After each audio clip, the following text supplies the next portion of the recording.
আমাদের মাননীয় প্রধানমন্ত্রী নির্দেশে তিনি কিছুক্ষণ আগে আমাকে একটি নির্দেশনা দিয়েছেন। ইনশাল্লাহ আমাদের এই স্পোর্টস ডিপ্লোমেসিতে আমাদের মাননীয় প্রধানমন্ত্রীর সুযোগ্য কন্যা জাইমা রহমানও কাজ করবে ইনশাল্লাহ। গেম ডেভেলপমেন্ট কমিটির প্রধান হিসেবে তিনি অনূর্ধ্ব 19 দলের যে ভিত্তি স্থাপন করেছিলেন সেটি আজ বাংলাদেশের ক্রিকেটের মূল পাইপলাইন হিসেবে কাজ করছে। একজন নিবেদিত প্রাণ ক্রীড়া সংগঠক হিসেবে ওল্ড ইউএচএস এর স্পোর্টস ক্লাবের প্রতিষ্ঠাতা চেয়ারম্যান হিসেবে তার অবদান আমরা দীর্ঘদিন কৃতজ্ঞতার সাথে স্মরণ করব। প্রিয় সুধী, আমাদের সরকারের নির্বাচনী ইশতেহার কেবল শুধু শব্দের সমষ্টি নয়, এটি বাংলাদেশের মানুষের কাছে আমাদের পবিত্র অঙ্গীকার। আমাদের নির্বাচনী স্লোগান ক্রিয়া হলে পেশা, পরিবার পাবে ভরসা। সেই অঙ্গীকার ইতিমধ্যে বাস্তবে রূপ নিয়েছে। মাননীয় প্রধানমন্ত্রী নেতৃত্বে বর্তমান সরকার খেলোয়াড়দের মধ্যে ক্রিয়া ভাতা, ক্রিয়া কার্ড প্রদান কার্যক্রম শুরু করেছে। দ্বিতীয় ধাপে আমরা 12 থেকে 14 বছর বয়সী শিশু কিশোরদের সুপ্ত প্রতিভা অন্বেষণ করতে আমরা দেশব্যাপী নতুন করে স্পোর্টস কর্মসূচি চালু করছি।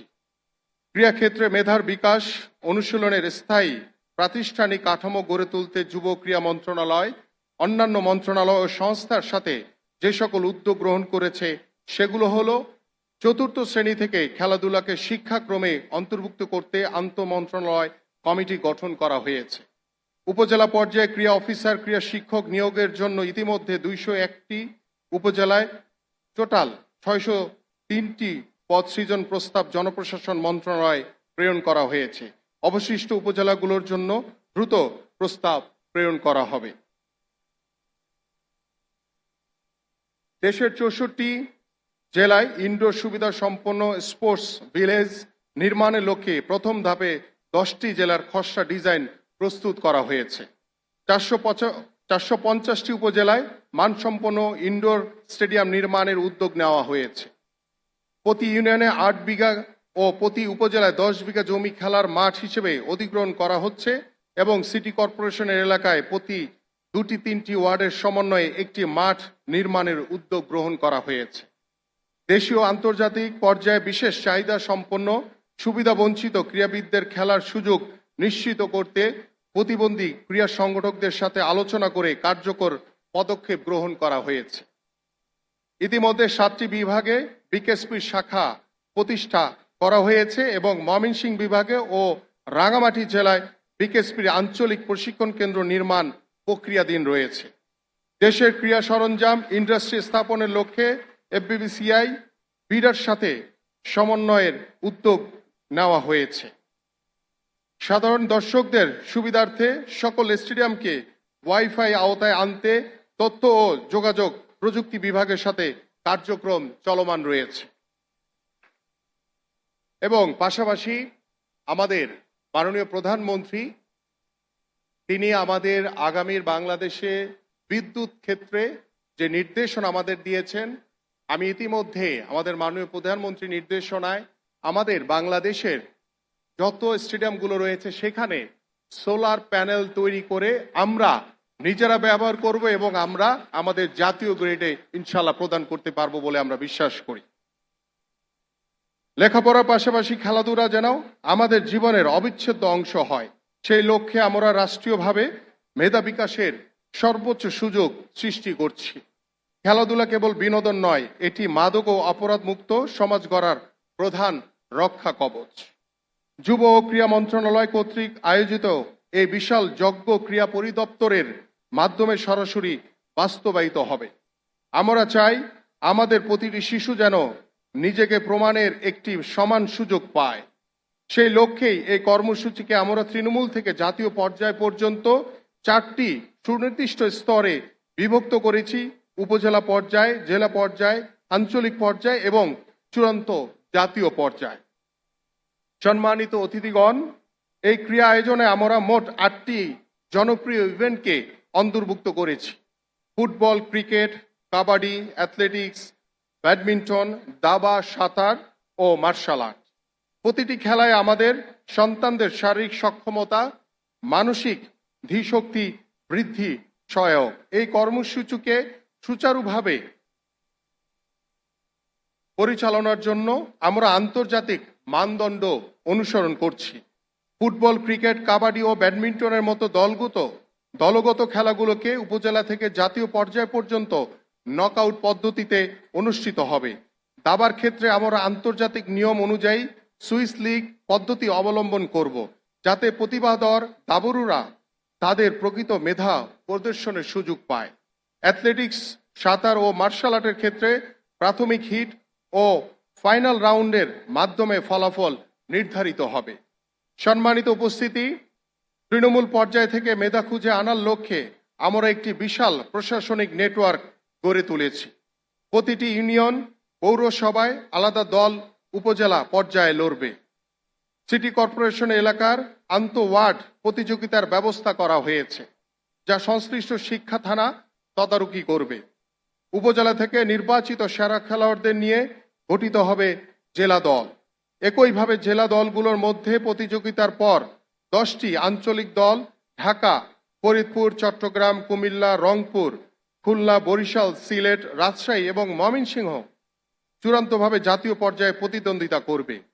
এবছর উপজেলা পর্যায়ে কোনো আনুষ্ঠানিক প্রতিযোগিতা না অনুষ্ঠিত হলেও উপজেলা দলের জন্য প্রতিযোগীদের বাছাই করা হয়েছে। মাননীয় প্রধানমন্ত্রী কর্তৃক আজকের এই উদ্বোধনী অনুষ্ঠানের মাধ্যমে সারা দেশের সকল জেলায় আনুষ্ঠানিকভাবে এই প্রতিযোগিতাটি শুরু করা হচ্ছে।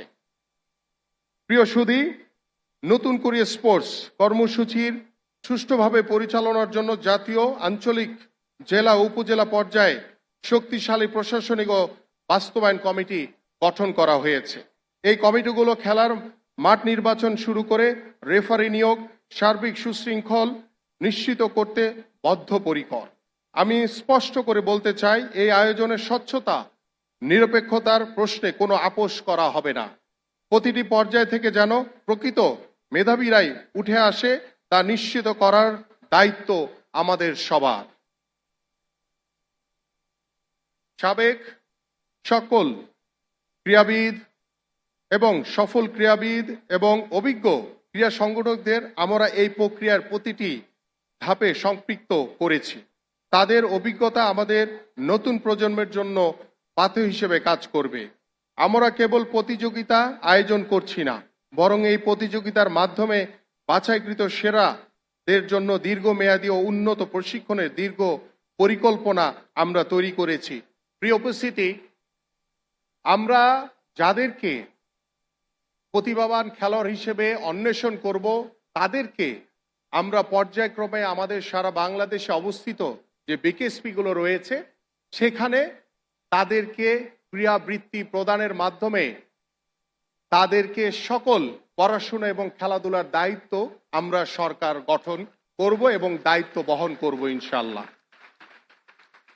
এবং আমাদের স্পোর্টস ডিপ্লোমেসিতে আমরা অত্যন্ত গুরুত্ব দিচ্ছি। ইতিমধ্যে আমাদের পররাষ্ট্র মন্ত্রণালয়ের মন্ত্রী, প্রতিমন্ত্রী এবং পররাষ্ট্র বিষয়ক উপদেষ্টা তিনি সার্বিকভাবে আমাদেরকে সহযোগিতা করছেন এবং আমাদের মাননীয় প্রধানমন্ত্রীর নির্দেশে তিনি কিছুক্ষণ আগে আমাকে একটি নির্দেশনা দিয়েছেন। ইনশাল্লাহ আমাদের এই স্পোর্টস ডিপ্লোমেসিতে আমাদের মাননীয় প্রধানমন্ত্রীর সুযোগ্য কন্যা জাইমা রহমানও কাজ করবে ইনশাল্লাহ। সম্মানিত উপস্থিতি, যুব ক্রীড়া মন্ত্রণালয় কেবল অবকাঠামো নির্মাণে বিশ্বাসী নয়, আমরা বিশ্বাস করি দক্ষ মানব সম্পদ সৃষ্টিতে। মাননীয় প্রধানমন্ত্রী জনাব তারেক রহমান যে সুস্থ প্রজন্মের স্বপ্ন দেখছেন, তার ভিত্তিপ্রস্তর স্থাপিত হবে এই খেলার মাঠ থেকেই। আমাদের কিশোর কিশোরীরা যখন মাঠে ঘাম ঝরাবে, তখন তারা কেবল মেডেল জিতবে না, তারা জিতবে শৃঙ্খলার লড়াই, তারা শিখবে পরাজয় মেনে নেওয়ার ধৈর্য ও জয়ের বিনয়। এবং আমি আজকের এই সার্বিক অনুষ্ঠানকে সফল করার জন্য আমাদের জেলা প্রশাসন, সিলেট সহ সারা বাংলাদেশের 64টি জেলার যারা জেলা প্রশাসনের দায়িত্বরত কর্মকর্তা রয়েছেন এবং আমাদের স্থানীয় ক্রীড়াবিদ, স্থানীয় ক্রীড়া সংগঠক এবং আমাদের স্থানীয় সকল নেতৃবৃন্দকে আন্তরিকভাবে ধন্যবাদ এবং কৃতজ্ঞতা জানাই। প্রিয় ক্রীড়াবিদগণ, তোমরা এদেশের ভবিষ্যৎ কর্ণধার। মাঠে লড়াকু সৈনিক হিসেবে তোমাদের যে যাত্রা আজ শুরু হলো, তা যেন কখনো থেমে না যায়। তোমাদের পরিশ্রম আর নিষ্ঠাই আমাদের বিশ্ব মঞ্চে নিয়ে যাবে। আমাদের সরকার সব সময় তোমাদের পাশে রয়েছে। তোমাদের জন্য আধুনিক সুযোগ সুবিধা ও উন্নত প্রশিক্ষণের দ্বার আমরা উন্মুক্ত রাখব। পরিশেষে আজকের এই মহতী অনুষ্ঠানের প্রধান অতিথি মাননীয় প্রধানমন্ত্রীকে তার মূল্যবান সময় দেওয়ার জন্য এবং এই কর্মসূচির পেছনে তার অকুণ্ঠ সমর্থনের জন্য গভীর কৃতজ্ঞতা প্রকাশ করছি। নতুন করে স্পোর্টস সফল হোক, বাংলাদেশের ক্রীড়াঙ্গন আবারও জাগ্রত হোক। সবাইকে অনেক ধন্যবাদ। খোদা হাফেজ। বাংলাদেশ জিন্দাবাদ।